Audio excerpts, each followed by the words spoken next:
کہ دو گروہ آپس میں برسرے پیکار ہوں۔ اسے فوراً مراد اس کے ساتھیوں کا خیال آیا۔ آج رات وہ لوگ اپنے ڈیرے سے نکل کر آبادی کی طرف جانے والے تھے۔ اس نے سوچا کہ کہیں ان لوگوں کا ڈاکو سے تصادم تو نہیں ہو گیا، لیکن اگلے پل اس نے اپنے خیال کو رد کر دیا۔ اس کی معلومات کے مطابق ڈاکو کا ٹھکانہ یہاں سے کافی دور تھا اور نکاسی کے راستوں پر جن مقامات پر انہوں نے پہرا بٹھا رکھا تھا وہ مقامات بھی کافی آگے تھے، جبکہ یہاں جو فائرنگ کی آوازیں آ رہی تھی وہ اتنی قریب تھی کہ صاف پتہ چل رہا تھا کہ یہ فائرنگ یہی ڈیرے پر ہی ہو رہی ہے۔ وہ اپنے بستر سے اٹھا اور صورتحال جاننے کے احتیاط کے ساتھ باہر نکلا۔ باہر اب پہلے جیسا اندھیرا نہیں تھا، ایک جھونپڑی میں آگ لگ گئی تھی اور اس جلتی جھونپڑی کی روشنی میں چند متحرک سائے نظر آئے۔ غیر معمولی تنو توش کے باعث اس نے مراد کے سائے کو پہچان لیا جو جھکا جھکا اس کی طرف بڑھا۔ وہ اپنی رائفل سنبھالے ایک بڑے پتھر کی آڑ میں چھپا ہوا تھا۔ یہ کیا ہو رہا ہے؟ اس کے قریب پہنچ کر معاذ نے سے سوال کیا۔ خمیسو ڈاکو کی گروہ نے ڈیرے پر حملہ کر دیا ہے، اس نے بغیر پلٹے جواب دیا اور ایک فائر کیا۔ اسی کی طرح دوسرے لوگ بھی مختلف مقامات پر چھپے فائرنگ کر رہے تھے، لیکن معاذ نے بات فوراً محسوس کر لی تھی کہ ڈاکو کی طرف سے تابڑ توڑ فائرنگ کے جواب میں یہاں سے بہت محتاط فائرنگ کی جا رہی تھی۔ وجہ صاف ظاہر تھی، ڈاکو کے پاس ایمونیشن کی کوئی کمی نہیں تھی اور ڈیرے والوں کے پاس اسلحے کا محدود ذخیرہ تھا۔ کیا مجھے کوئی ہتھیار مل سکتا ہے؟ صورتحال کو سمجھ کر معاذ کا خون بھی جوش مارنے لگا۔ اپنی افتادے تباہ کے ہاتھوں مجبور ہو کر اس نے باقاعدہ شوٹنگ سیکھی تھی اور کئی طرح کے ہتھیار چلانے کی صلاحیت رکھتا تھا۔ یہ دوسری رائفل لے لو معاذ سائیں، پر خیال سے۔ مراد نے پتھر کی جڑ میں پڑی رائفل اس کی تو کھسکائی اور بولا۔ جواب میں معاذ بھی کچھ کہنا چاہتا تھا، لیکن مراد ایک طرف سے مسلسل ہونے والی فائرنگ کی طرف متوجہ ہو گیا اور سمت کا تعین کرتے ہوئے اس طرف فائر مارنے لگا۔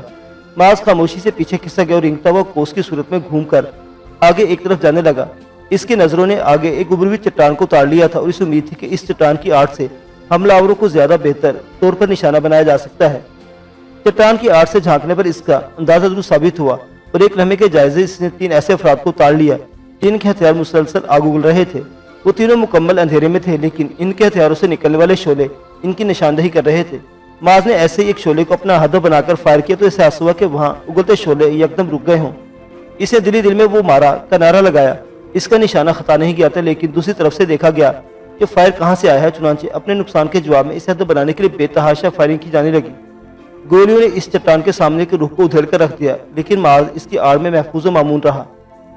چند لمحوں کے اس سلسلے کے بعد دونوں ہتھیار یکے بعد دیگرے خاموش ہو گئے تو معاذ نے ذرا سے توقع سے سر نکال کر آڑ میں سے جھانکا۔ اسے خدشہ تھا کہ ہتھیاروں کا خاموش ہو جانا چال بھی ہو سکتی ہے تاکہ وہ آڑ سے باہر آ جائے، لیکن اس کے جھانکنے پر بھی کوئی رد عمل ظاہر نہیں ہوا۔ اندھیرے میں اسے اپنے دیکھ لے جانے کا اتنا اندیشہ نہیں تھا، لیکن یہ خدشہ تو بہرحال تھا کہ ذرا سے توقع کے بعد دوبارہ فائرنگ شروع ہو سکتی ہے۔ آڑ میں سے احتیاط سے جھانکتے ہوئے اس نے گرد و پیش کا جائزہ لیا۔ اس کے دیکھتے دیکھتے ایک آڑ میں سے شعلہ کوندا اور آگے ڈاکو کی صفحے میں شعلے اگلتے ایک ہتھیار کو خاموش ہونا پڑا۔ معاذ کو اندازہ ہو گیا تھا کہ ڈیرے والوں میں سے کوئی ہے جو اس سے بھی آگے موجود ہے۔ اس نے آگے مجھے شخص کی خیالی تھپکی دی اور خود بھی رینگتا ہوا آگے کی طرف بڑھنے لگا۔ ڈاکو کے آگے بڑھنے سے روکنے کے لیے یہاں والوں کا آگے بڑھ کر انہیں جواب دینا بہت ضروری تھا۔ ویسے بھی یہ بات قابل داد تھی کہ بے خبری میں شب خون مارے جانے کے باوجود ڈیرے والوں نے اپنے سے کئی گنا بہتر ہتھیاروں سے لیس ڈاکو کو ابھی تک ڈیرے پر گھسنے سے روکا ہوا تھا۔ اگر ڈاکو یہاں گھسنے میں کامیاب ہو جاتے تو ناقابل تلافی نقصان ہو سکتا تھا۔ یہ سب سوچتا وہ رینگتا وہ آگے بڑھ رہا تھا کہ اس کے کانوں نے ایک نسوانی چیخ سنی۔ چیخ درد میں ڈوبی تھی، پھر بھی وہ اسے شناخت کرنے میں کامیاب رہا۔ بلا شبہ وہ لیلا کی چیخ تھی اور اس آڑ میں سے سنائی دی تھی جہاں سے اس نے ایک شعلہ نکل کر ڈاکو کی صفوں میں جاتا ہوا دیکھا تھا۔ لیلا کے علاوہ پورے ڈیرے پر اتنی ڈر دوسری کوئی عورت ہو بھی نہیں سکتی تھی جو ڈاکو سے یوں سب سے آگے جا کر مقابلہ کرنے کھڑی ہو جاتی۔ اس کی چیخ سن کر وہ پھرتی سے آگے کی طرف لپکا، لیکن پھر اچانک ہی پیچھے سے ایک بگولا سا آیا اور معاذ سے آگے نکل گیا۔ معاذ نے پہچان لیا وہ مراد ہے۔ وہ اس چٹانی آڑ تک پہنچا تو مراد ایک لمبے چوڑے سائے سے لپٹا ہوا تھا۔ وہ یقیناً کوئی ڈاکو ہی تھا جو ہاتھ میں رائفل ہونے کے باوجود مراد کے اس طرح لپٹ جانے کے باعث اپنی رائفل کو استعمال کرنے سے قاصر تھا اور اپنی جسمانی طاقت کی مدد سے جونکی کی طرح چمٹے مراد سے اپنی جان چھڑانے کی کوشش کر رہا تھا۔ قریب ہی اس کا گھوڑا کھڑا تھا اور گھوڑے کی پیٹھ پر لیلا لدی ہوئی تھی اور یقینی طور پر بے ہوش تھی۔ معاذ دیکھ رہا تھا کہ مراد طاقتور اور پھرتیلا ہونے کے باوجود اس گراڈیل شخص پر قابو پانے میں ناکام ہے اور وہ شخص رائفل چھوڑ کر پے در پہ مراد کے سر اور گردن پر مکے برسا رہا ہے۔ یہ مکے یقینی طور پر بہت قوت سے مارے جا رہے تھے اور مراد کی قوت عمل کو کمزور کر رہے تھے، لیکن پھر بھی وہ اپنے مقابل کو چھوڑنے کے لیے تیار نہیں تھا۔ مراد کی مدد کے خیال سے معاذ اپنی جگہ سے حرکت میں آنے لگا تھا کہ اسے وہاں ایک اور شخص کی موجودگی کا احساس ہوا۔ وہ پستہ قامت ایک سیاپوش تھا جس نے اپنی رائفل کی نال کی طرف سے پکڑے رکھا تھا اور یقیناً اس کا بٹ مراد کے سر پر مارنے کا ارادہ رکھتا تھا۔ گولی اس نے نہیں چلائی ہوگی کہ وہ مراد کے بجائے اس کے اپنے ساتھی کو بھی لگنے کا احتمال تھا۔ اس کا رائفل والا ہاتھ نیچے آتا اس سے قبل معاذ حرکت میں آیا اور رائفل کا رخ اس سیاپوش سائے کی طرف کر کے گولی چلا دی۔ نشانہ بے پناہ سچا تھا۔ پستہ قامت سیاپوش کی کھوپڑی اڑ گئی۔ اسی وقت مراد کو موقع ملا تو اسے اپنے مقابل کے منہ پر سر کی ٹکر دے ماری۔ اس کا تربوز جیسا سر یقیناً اس کے مقابل کے ناک یا منہ کا کباڑا کر گیا ہوگا۔ جب یہ بری طرح ڈکارا اور منہ پر ہاتھ رکھ کر جھکتا چلا گیا، اس کے جھکتے گولی آئی اور مراد کے شانے کو ادھیڑتی ہوئی نکل گئی۔ معاذ گولی کی سمت کا اندازہ لگا چکا تھا۔ ایک لمحے کی بھی تاخیر کے بغیر اس نے جوابی فائر کیا۔ نتیجے میں کسی کی دردناک چیخ سنائی دی اور ساتھ ہی معاذ کو محسوس ہوا کہ کوئی گر کر نیچے لڑکتا چلا گیا ہو۔ معاذ ہر خطرے سے بے نیاز لپک کر مراد کے قریب پہنچا، لیکن اس کا احوال معلوم کرنے سے پہلے ہی ابھی تک چہرے کو ہاتھوں سے ڈھانپنے والے شخص کے سر پر رائفل کے بٹ سے ایک نبیتلی ضرب لگا کر اسے بے ہوش کر دینا مناسب سمجھا۔ یہ خمیسو خان ہے، ڈاکوؤں کا سردار۔ مراد ایک ہاتھ سے اپنے زخمی بازو کو دبائے خون روکنے کی کوشش کر رہا تھا۔ اذیت کو برداشت کرتے ہوئے گھٹی گھٹی آواز میں بولا تو معاذ چونک گیا اور ایک نظر اب بھی گھوڑے کی پشت پر لدی بے ہوش لڑکی لیلا پر ڈالی۔ اسے فوراً سمجھ آ گئی کہ کسی طرح خمیسو خان کو لیلا کی یہاں موجودگی کا پتہ چل گیا ہوگا اور اس نے اپنے 2 حواریوں کے ساتھ اسے گھیر کر اپنے ساتھ لے جانے کی کوشش کی ہوگی، لیکن اس کی اور مراد کی بروقت مداخلت نے بازی الٹ دی۔ الٹا خمیسو بے ہوشی کی حالت میں ان کے ہاتھ لگ گیا۔ اس نے سب سے پہلے کام یہ تو کیا کہ خمیسو کا پگڑ کھول کر اسے مراد کے بازو پر باندھنے کے ساتھ اس کے کسی کی پٹی بنا کر مراد کے گلے میں ڈال دی اور اس پٹی میں اس کا زخمی بازو لٹکا دیا۔ ان تراکیب سے خون بہنے کی رفتار کم ہونے میں خاطر خواہ مدد مل سکتی تھی۔ اس کام سے فارغ ہو کر اس نے لیلا کی توجہ دی۔ وہ بے ہوش تھی، لیکن نبض اور سانسوں کی آمد و رفت سے اندازہ ہو رہا تھا کہ اسے بہت زیادہ شدید چوٹ نہیں آئی ہے۔ اس نے لیلا کو گھوڑے سے اتار کر نیچے ڈالا اور مراد کو اشارہ کیا کہ وہ لیلا کو ہوش میں لانے کی کوشش کرے۔ مراد پتھریلی زمین پر لیلا کے قریب بیٹھ گیا۔ اس کے گال تھپکوانے کے ساتھ ساتھ اسے آوازیں لگا رہا تھا، جبکہ معاذ کی توجہ گھوڑے کی طرف تھی۔ اپنے مالک کے بے ہوش ہو کر گرنے سے وہ خاصا مضطرب نظر آ رہا تھا۔ معاذ دھیرے دھیرے اس کی پیٹھ کو اور سر کو سہلا کر اسے پرسکون کرنے کی کوشش کرنے لگا۔ اپنے شوق کے ہاتھوں مجبور ہو کر اس نے کئی برس پہلے گھڑ سواری سیکھی تھی اور اسی عرصے پر اس پر انکشاف ہوا کہ گھوڑا چاہے کیسا ہی اڑیل اس سے بہت جلد مانوس ہو جاتا تھا۔ اس گھوڑے نے بھی بتدریج پرسکون ہونا شروع کر دیا۔ دوسری طرف مراد بھی لیلا کو ہوش میں لانے میں کامیاب ہو چکا تھا۔ اس سوال جواب کا موقع دیے بغیر معاذ نے بولنا شروع کر دیا، لیلا تم خمیسو کو اس گھوڑے پر ڈال کر ڈیرے کی طرف لے جاؤ اور کسی طرح یہ بات ڈاکو تک پہنچنے کی کوشش کرو کہ ان کا سردار خمیسو خان ہمارے قبضے میں ہے۔ مجھے یقین ہے اپنے سردار کی سلامتی کے لیے وہ پیچھے ہٹنے پر مجبور ہو جائیں گے۔ ٹھیک ہے میں جاتی ہوں۔ لیلا فوراً تیار ہو گئی۔ معاذ نے اس کی مدد سے بھاری بھرکم خمیسو خان کو گھوڑے کی پشت پر لادا اور لیلا کو گھوڑے پر بیٹھنے کا اشارہ کیا۔ وہ اچک کر قابل تعریف پھرتی سے گھوڑے کی پشت پر سوار ہو گئی۔ فائرنگ کا سلسلہ اب بھی جاری تھا اور اس سے پہلے سے زیادہ تیزی آ گئی تھی۔ یقیناً لیلا اور معاذ کے ہاتھوں شکار ہونے والے اپنے ساتھیوں کی لاشوں نے ڈاکوؤں کو برو فاختہ کر دیا تھا اور وہ ڈیرے والوں کو بھون کر رکھ دینا چاہتے تھے۔ اچھی بات یہ تھی کہ وہ لوگ جس چٹان کی آڑ میں تھے وہاں تک کسی گولی کی رسائی نہیں تھی، لیکن لیلا گھوڑے سے میں ڈیرے کی طرف جاتی تو اس کا نظروں میں آ جانا لازمی تھا۔ اس مسئلے کا حل معاذ نے یوں نکالا کہ دوسرے رخ سے ڈاکو کی طرف فائرنگ شروع کر دی۔ فوراً ڈاکو کے ہتھیاروں کا رخ اسی جانب ہو گیا۔ معاذ لیلا کو پہلے مختصراً سمجھا چکا تھا، اس لیے فوراً ہی حرکت میں آ گئی اور خمیسو خان کے گھوڑے کو ایڑ لگا کر بجلی کی رفتار سے ڈیرے کی طرف لپکی۔ مختصر سے کھلے علاقے کو پار کر کے ڈیرے کی طرف جانے میں اسے زیادہ وقت نہیں لگا۔ معاذ کی فائرنگ کا جواب دیتے ڈاکو اس کی طرف متوجہ ہوتے، اس سے قبل ہی وہ چٹانوں کی آڑ میں پہنچ چکی تھی۔ اس کے محفوظ ہونے کا اندازہ ہوتے ہی معاذ نے فائرنگ کا سلسلہ ترک کر دیا اور چٹان سے ٹیک لگا کر بیٹھے مراد کے ساتھ بیٹھ گیا۔ اب غیر ضروری فائرنگ کر کے گولیاں ضائع کرنے کی بھی ضرورت نہیں تھی۔ تھوڑی دیر میں انشاءاللہ یہ سارا سلسلہ رک جائے گا تو میں تمہیں ڈیرے پر بھجوا دوں گا۔ میں نے لیلا سے کہا تھا کہ وہاں پہنچتے ہی پہلی فرصت میں گھوڑوں سمیت یہاں آ جائے۔ مراد کو تسلی دیتے ہوئے اس کی نظریں گرد و پیش کا جائزہ لے رہی تھی کہ کہیں معمولی سی غفلت بنتا ہوا کھیل بگاڑ نہ دے۔ احتیاطاً اس نے ڈاکو کی طرف 1-2 فائر بھی کیے تھے، انہیں اس کی اسلحے سمیت وہاں موجودگی کا اندازہ رہے اور وہ اس جگہ پر چڑھنے نہ جائیں۔ انتظار کا یہ وقفہ زیادہ طویل ثابت نہ ہوا اور فائرنگ کی آوازوں کے درمیان ایک مختصر اور مختلف آواز سنائی دی۔ معاذ نے اس آواز کو شناخت کر لیا۔ اس کے ہونٹوں پر مسکراہٹ دوڑ گئی۔ وہ بھونپو کی آواز تھی جس پر ڈاکو کو مخاطب کر کے انہیں خمیسو خان کے اپنے قبضے میں ہونے کی اطلاع دی جا رہی تھی۔ پہلی بار تو شاید کسی نے توجہ نہیں دی، لیکن جب اعلان بار بار دہرایا جانے لگا تو اس کا خاطر خواہ نتیجہ نکلا اور فائرنگ کا سلسلہ آہستہ آہستہ تھمنے لگا۔ ڈیرے والوں کی طرف سے یہ سلسلہ پہلے ہی رک چکا تھا۔ ان کی طرف سے ایک بار پھر اعلان دہرایا گیا، تمہارے پاس کیا ثبوت ہے کہ سردار تمہارے قبضے میں ہے؟ آخر کار ڈاکو کی طرف سے بھی بھونپو کے ذریعے ہی پوچھا گیا۔ معاذ کو بعد میں معلوم ہوا کہ ڈاکو اس طرح کہ بھونپو اپنی ہر واردات کے دوران اپنے ساتھ رکھتے تھے تاکہ لوگوں کو خبردار کر دیا جائے کہ ان کے سامنے کسی مزاحمت کا کیا نتیجہ نکل سکتا ہے۔ ثبوت کے لیے تمہارے سردار کا گھوڑا کافی ہے۔ بھونپو پر جو آواز گونجی سے معاذ نے اس بار شناخت کر لیا، وہ فیضو کی آواز تھی۔ اس کا جملہ مکمل ہوتے ہی ڈیرے کی طرف سے خمیسو خان کا گھوڑا برآمد ہوا اور ڈاکو کی جانب دوڑتا چلا گیا۔